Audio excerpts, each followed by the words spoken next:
Good morning, Greene County. Good morning. Okay, try that again. Good morning, Greene County. Good morning. We are awake. I know, with no coffee too. We want to welcome Captain Jeremy Lynn this morning. He's going to talk to us about campus security. Have you ever wondered? Inquiring minds want to know. Come on up, Jeremy. Turn the stage over to you. All right. I was hoping for more of an introduction, just to eat up part of that 30 minutes. But, well, like you said, my name is Jeremy Lynn. I work for the sheriff's office here at Greene County. I've been with Greene County since December of 2002. And before that, I was at Polk County, and before that at Bolivar PD. So 27 years total in this, and which seems hard to believe, especially for me. But so we get asked a lot of questions about campus security, and so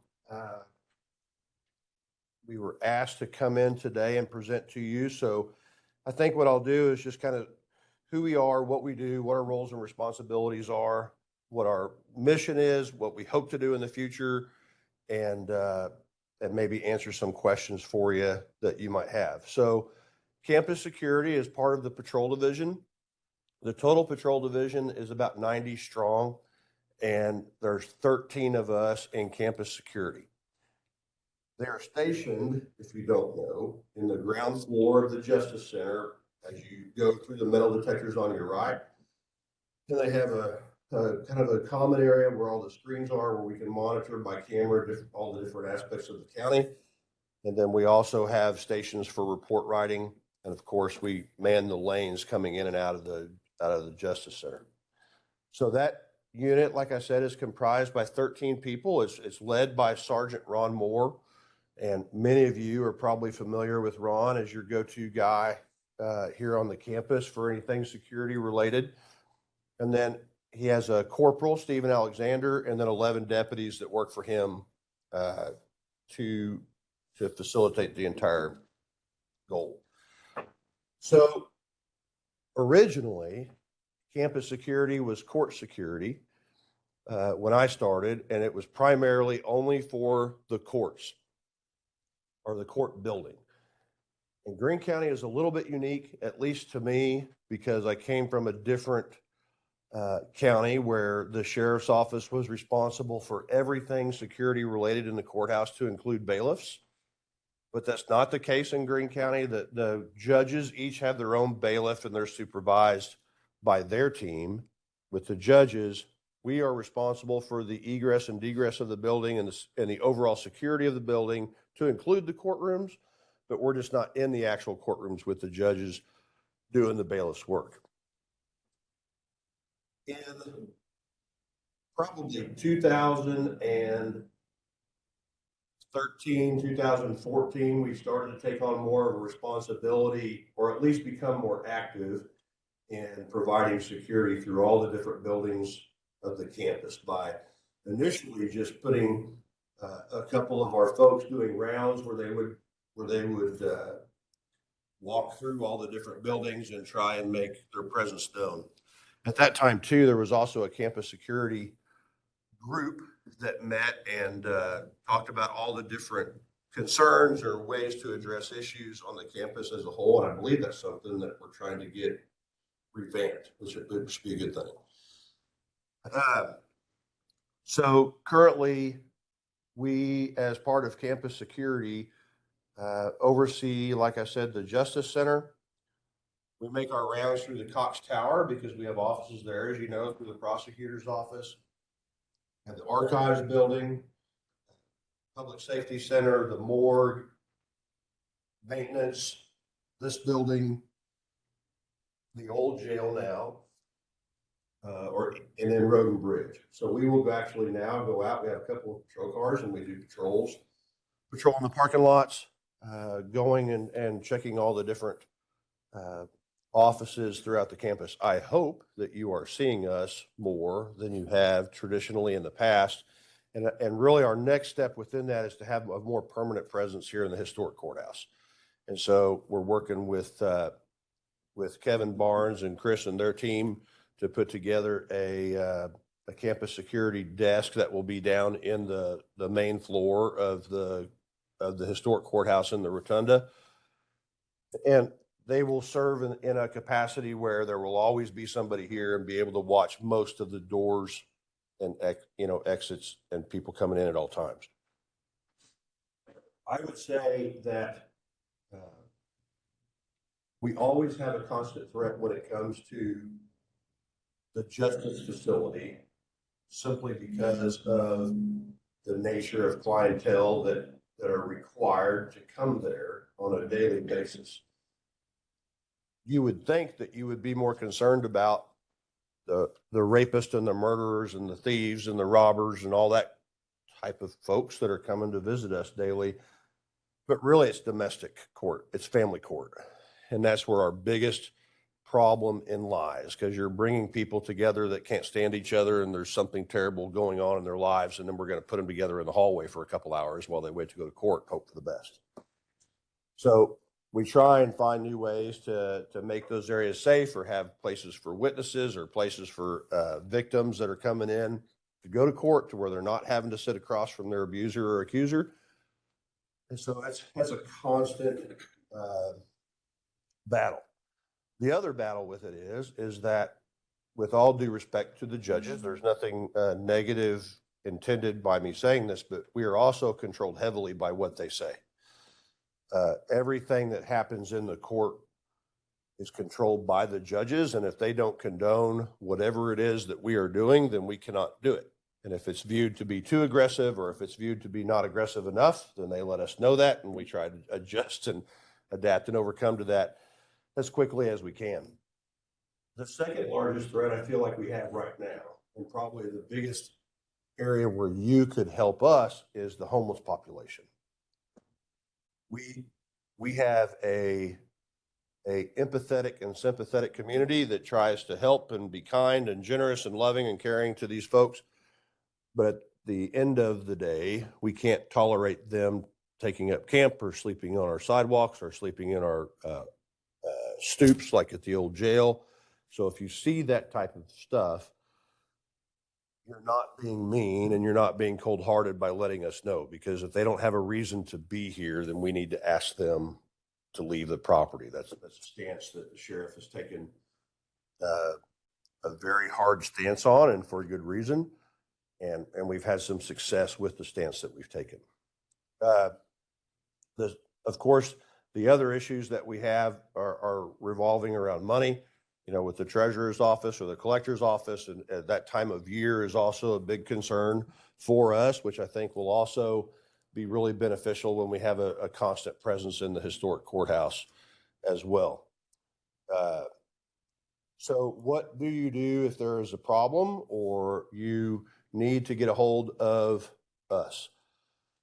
There are, like I said, 13 of our folks that work on the campus. They're not always here because we have to account for people being sick or on vacation, and staffing is always something that is a battle, and we're very rarely fully staffed. So that's the other issue that we have to contend with, just like every other office in the county. But the first thing that you need to do in any type of emergency is call 911. And you may think that that sounds counterproductive because we have campus security here on site. Why not just call them directly? We need the fastest response possible from every resource possible if there is an emergency, and that does include the Springfield Police Department. So we have agreements in place with Springfield Police to where if they respond to something that is our responsibility, they will get here and contain it until we can arrive on scene and resolve the issue, the same that we do with every other municipality. If we have to respond into the city, which is common, or to any other municipality for any type of emergency, we will come in and we will get it under control and then wait for them to get there to take over that investigation. So always, always, always call 911 first. Don't call campus security direct first. After you've called 911, if you have the ability to, it's always a good idea to pick up the phone and call 6281 or 6282, and that will get you to campus security. But that allows us to have our folks responding from the field to assist the folks in campus security as well in the event of an emergency. The other issue that we had initially starting out, not starting out, but earlier in this year, we had a real problem in the county with not just with the folks coming to jail, but with the juveniles that were committing some of just about every horrific crime you were reading about or hearing about on the news was being committed by juvenile. And so we have a really close working relationship with Bill and his folks to come in and assist them in campus security is usually that first layer, at least during business hours, to assist with that. So I'm doing my best to take 30 minutes of this, but it's really pretty simple as to what we do, complicated but simple. But if anyone has any questions or concerns or something they'd like to address, please let me know. Okay, so what if there's something that comes up that we don't consider to be an emergency, but we need a deputy? Like we've got a homeless man hanging out in the office. Yeah. So I would, if you don't deem it to be, now this is kind of a trick bag to some degree. And the reason that I say that, Cheryl, is because everybody else in the county, regardless of what the situation is, if you need a deputy, you're told to call 911. So I don't want to get those two things confused to where it gets confusing. But yes, if you have an issue on the campus that you don't deem as an emergency, you just need help with it, you can call campus security direct, or 90% of you have my cell phone number. You can call me if you can't get them, if you need something addressed on the campus, and I'll make sure it gets taken care of. And if you don't have my number, I'll be more than happy to give it to you. But yes, that would be appropriate if they're not causing a problem. Yeah. Bill? I've got a question and a comment. First of all, we really appreciate the help that you guys provide us. I mean, back when we were in the original detention facility. Be uncomfortable. Go ahead.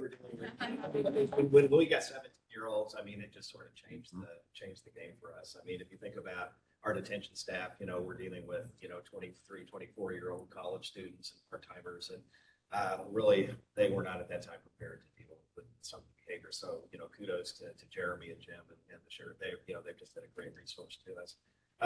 Question kind of related to that.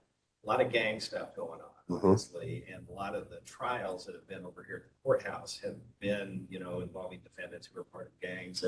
And I know we would kind of hear trickle through the grapevine, oh, there's a sentencing coming up today or a hearing, and, these guys are, throwing signs at each other and talking about, retaliating at the courthouse. Do you guys do anything to kind of get information out to the campus as a whole about,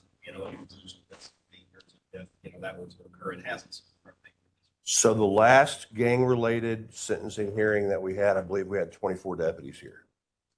So if we know that's coming, they may not all be, so that's a fine line, because you don't want to have a coercive approach on the courts to where it interferes with what's going on, and it puts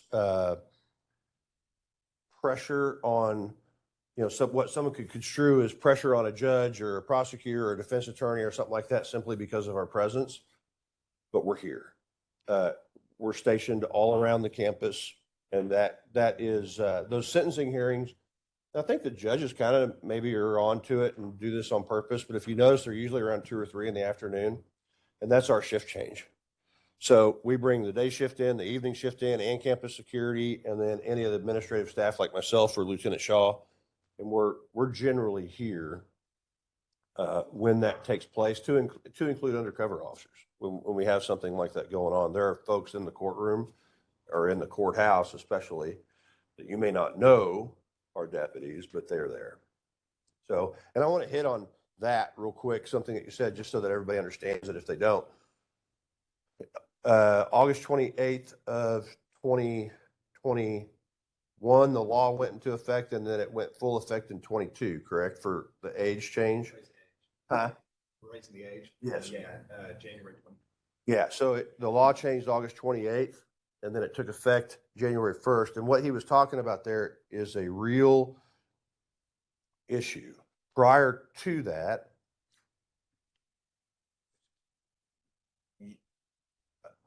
parents were still responsible for their children till the age of 18.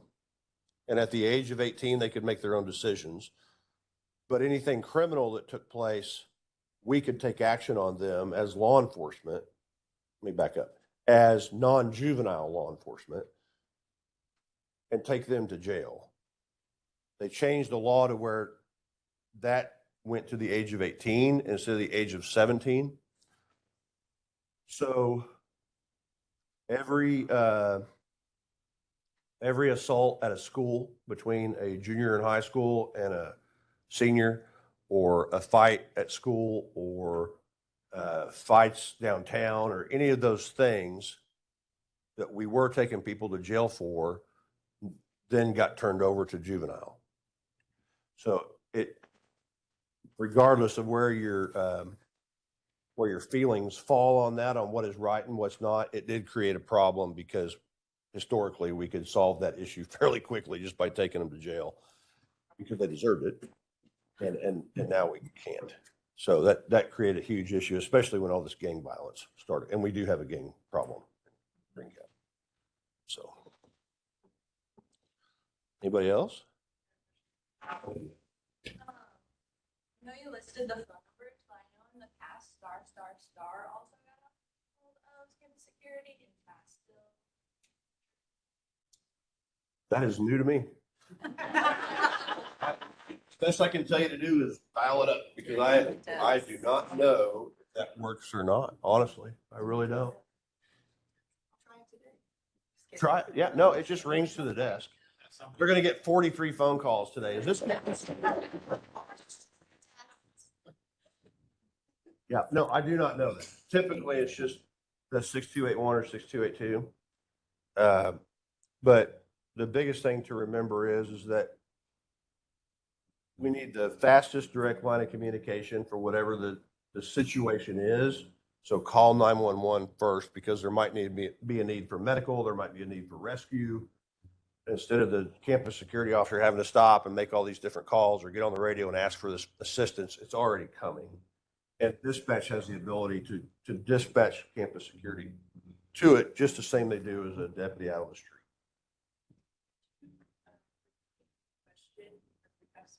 That didn't hear the question out there. So the question was, can you dial **** and reach campus security? And the answer was, I don't know. Yeah. And make sure to repeat it for the. Okay. All right. *** does work because I used it just last Tuesday. Okay. Yes, I think it has to be from, yeah, it has to be from the county. Okay. So the comment was that you can dial *** from a county phone and it will get campus security. And the reason why I dialed last week was because we had an issue in our office, this building, where a citizen came in and was just recording everything on his cell phone. And we weren't exactly sure how to handle that. I mean, we realized that on one hand, this is a public building and probably have the right to do things like that. But on the other hand, he was recording me and who knows who else, the other people. And I don't know where I am on some YouTube video somewhere. Yeah. Please don't Google my name on YouTube. So I'm wondering, what is the best way to deal with situations like that? Okay. So the question was, what can or can you not do if someone's recording you while you're here at work, basically. So that's the third incident that we've had with that in the last 45 to 60 days, I would say. One of them was a sovereign citizen. The one last week, I'm not familiar with, or what the situation was with it, but I can look into it for sure. So really it all boils back down to your Fourth Amendment and search and seizure. And the reason that I say that is if I walk up on a vehicle on a car stop and I see something illegal inside the car, I can take action on that because it was in plain view and I had a legal right to be where I was. And so there's no expectation of privacy. Of course, you have the vehicle exceptions and all that as well. But so I say all that to say that there is nothing that we can do, nor is there anything illegal about someone videoing on public property. If they have a legal right to be where they are, then there's nothing that prohibits them from doing that because they have a legal right to be there and you have no expectation of privacy in a public area of a public building. You know, like if they went behind a door or into a private area of an office, we've entered a whole new deal. But if you're just in the lobby or in the rotunda or on the sidewalk, the worst thing that you can do is to try and argue with them. So the reason I said don't look me up is I'll just share it. I got duped twice there are folks, there's a guy out of Jefferson City, an attorney that was trying to sue or cause problems with law enforcement agencies about running people's social security numbers over the radio because he felt like that was a violation of their privacy. So I was in my office, I get called out to a gentleman that wants to talk to me, and I go out there, and just sure as anything, his buddy's standing there with a camera, and they're live streaming it, and then it also went on YouTube, and I felt like I was on the witness stand more than anything else, and I got a few zingers in there on him professionally, I hope, but the worst thing that you can do is to try and argue with them because that's exactly what they were trying to do. The second one was I got caught right out here on the sidewalk by some folks doing the law enforcement particularly gets targeted for that type of stuff. They are trying to make us look bad, but the same thing is going to go for you all that work here on the county. So the best thing that you can do is either end the conversation and turn and walk away if you don't have anything constructive to say, but sure don't get into a debate with them because that's exactly what I've fallen into it twice. So that's exactly what they're trying to get you to do. Is there any future plans for having control of the doors? Maybe one entry or access? Okay, so the question was, are there any future plans to have control of the doors? So I'm going to ask you to just elaborate, like what doors in particular are you? Could we make it like Christian County where there's one entry where you go through a metal detector and you have to state your business before you're allowed entry into the building? You have to show the title, say, I'm going to get this assessed. So I need to have entry to the assessor's office. We're going to get into a political response. I don't want to talk above my pay grade, but I know that you can control access on the building points if there is court in session in the building. So at Christian County, my recollection of their facilities is that they have court on the third floor and they have county offices, some county offices in that building as well. So they can probably get away with that a lot easier doing that.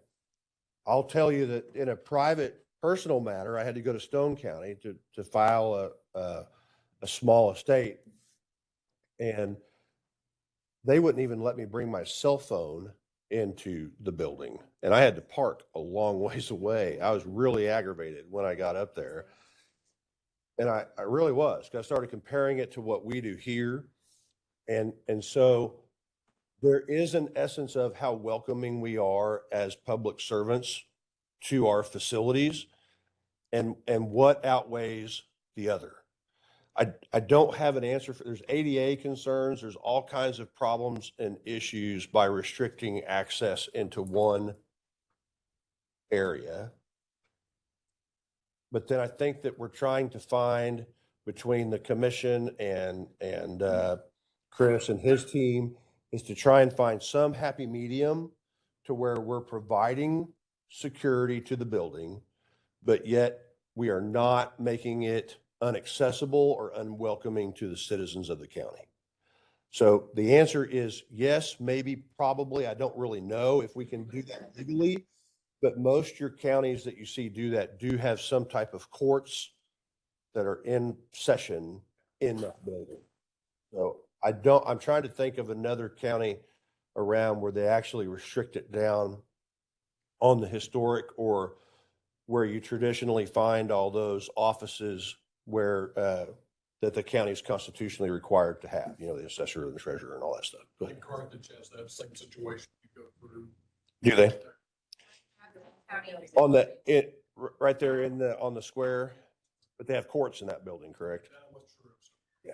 Right, they have courts and it right down. Yeah, that changes everything, really, when you have courts in the building, because it really takes it out of the commission's hands in a lot of ways, because it comes down from the circuit judge as to what happens. And we have 13 circuit judges, how many?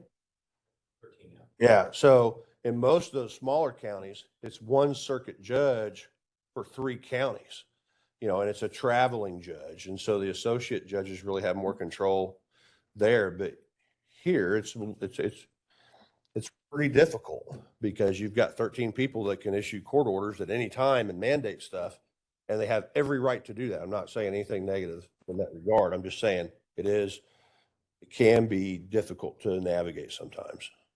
Yeah, Jeremy, your answer's spot on there. I mean, it certainly is a balance here in the courthouse with it being a public building. A lot of people come to see the building itself and the history of the building. And we heard everyone loud and clear that there's security concerns. The first step was adding that full-time position to the courthouse to be here on a more regular basis. So see how that goes, and we can take it a further step if necessary. Yeah, and I'll elaborate on that for just a moment. We do have staffing to where we have someone in the historic courthouse 95% of the time. And how they're doing that now is they're doing it in 2-hour rotations to where, you know, one person, if you could just imagine standing in the rotunda or walking around the courthouse for 10 hours every day, you can only look at stuff so many times. So we try and break that up to where it's a 2-hour rotation. They come over, they're here for a couple hours and they go back, and then someone else comes over. So there may be intermittent times, and may have been something around your office, but it was in that transitional time to where the deputy was walking over and the next one was coming back. And I think they had an issue at the recorder's office, but we're able to get over here and get it taken care of. But I think we've made a lot of progress in the last couple of years on the security to this building, especially. We guys have monitors at that. That's the goal. Chris and I have had lengthy discussion about that. We at least want them to have the ability to monitor what's happening in this building. They may not have the amount of cameras that they have in the main area at the justice facility where they have it over the whole campus. But we intend to have it to where we'll be able to view the cameras that are in this building. So I think 1 minute. So I'll leave you with the fun fact. Where can you protest on the county campus legally? The only place, the sidewalk, right? But the only place that you can legally protest and have assembly is on the south steps of the courthouse. So if you see people that are doing or this building. So if you see people that are out protesting, that was a thing for a while. They can be on the sidewalk or on the south steps of the historic courthouse, but that's it. So, and I can't remember, you told me, but there was a court order that's controlled by the judges, but there was an event that was happening, and it was pre-Ferguson, well pre, Ferguson. And I think it went back a long, long ways, like back in the 1800s, as to why that is. But that's the designated area where you can have that kind of activity. So, And then it was regurgitated when we had the issue with the cafe. When Oh. somebody, after Tom closed, and then we had somebody come in and open it, and they were kicked out, and then he was not happy, and then drive around with it. yeah, yeah, that was fun. Yeah. Yeah. Okay. Well, I hope I've helped answered your questions, or you have a better understanding of what we do. But I think more than anything else, just know that if you have a problem, whether it's law enforcement related or not, if someone needs help with something or there's any kind of an issue, don't hesitate to either reach out to star, or you can give me a call or Ron Moore a call directly anytime. So, okay. Thank you.